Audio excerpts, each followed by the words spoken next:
We're here today to discuss how to write up a purchase agreement. So our documents for our brokerage are currently in DocUsign, so if you need to use them, what you're going to do is log into our DocUsign, you're going to click on Templates, and you're going to click on Purchase Agreement. Okay.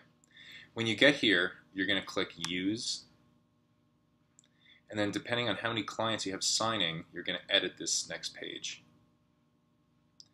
So where it says Add Recipients, Client 1, let's say, is Peter Tverdov. If there was a second client, you could add them. If not, you could click this trash can and delete them. Just for simplicity, I'm going to include my wife just for this presentation. And then for the realtor, you could put you. Okay. Then you're going to click Edit.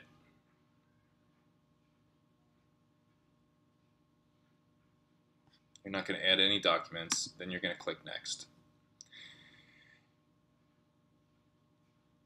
You want to make sure Set Signing Order is unchecked. If this is checked, what it will do is it will only send it to the first person, and then the next person won't get it until they sign, and then it'll send it to the second person, and the next person won't get it until they sign, so on and so forth. If you uncheck this, everybody gets it at the same time.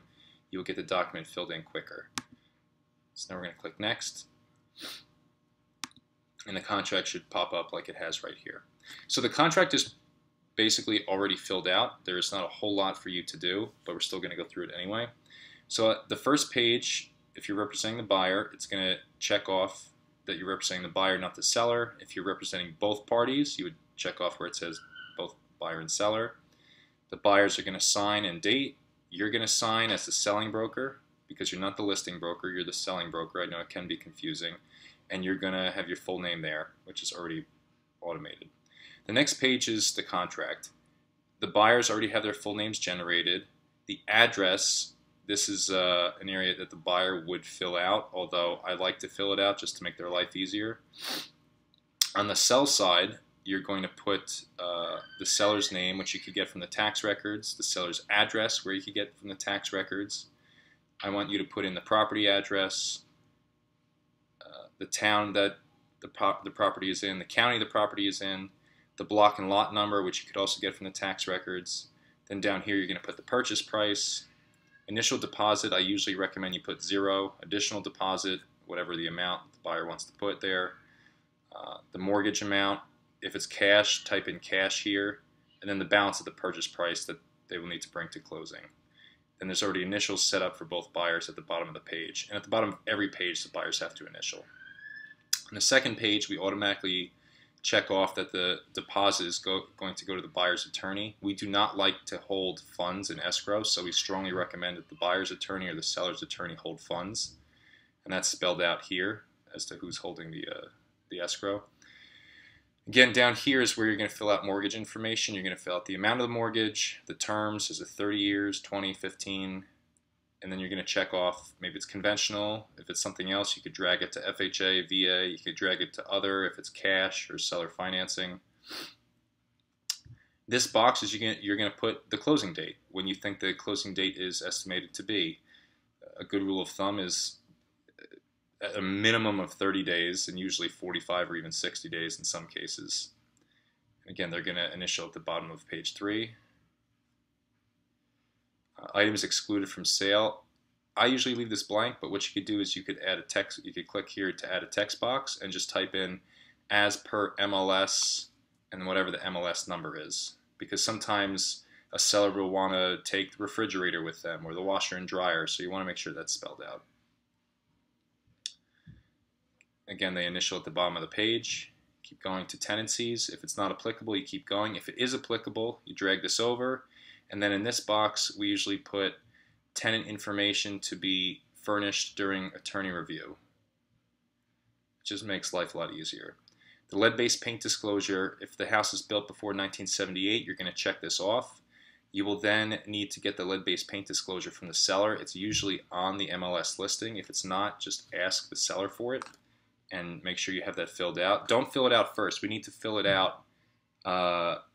We need to fill out the document that the seller has already signed. Otherwise, they're just going to have to turn around and sell it again, or sign it again, excuse me. Again, they initial at the bottom of this page. You could fill these out. Usually, this is not applicable. cesspool requirements, usually not applicable, but again, check. Don't just be a robot going through this.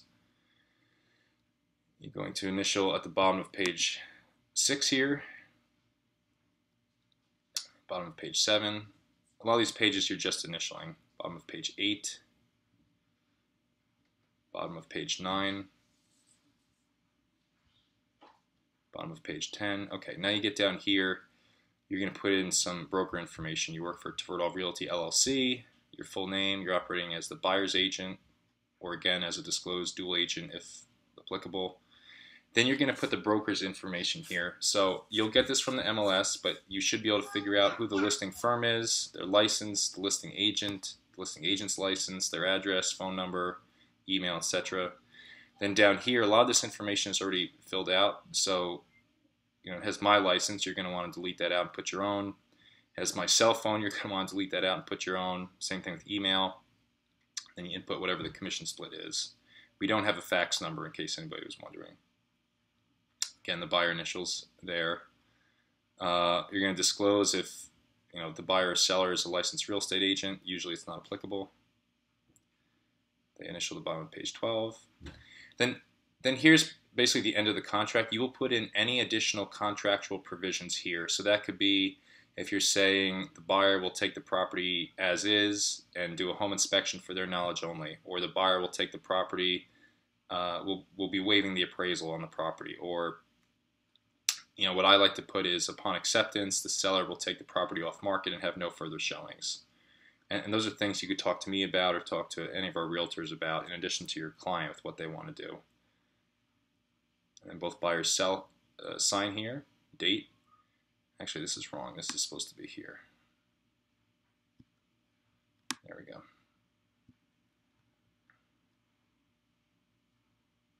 And this one's supposed to be here. Look at that. See, guys, I'm not perfect. Wire fraud notice that they need to fill out. It's already checked off where they need to sign. And then the consumer information statement. This always needs to be given to a buyer or seller before we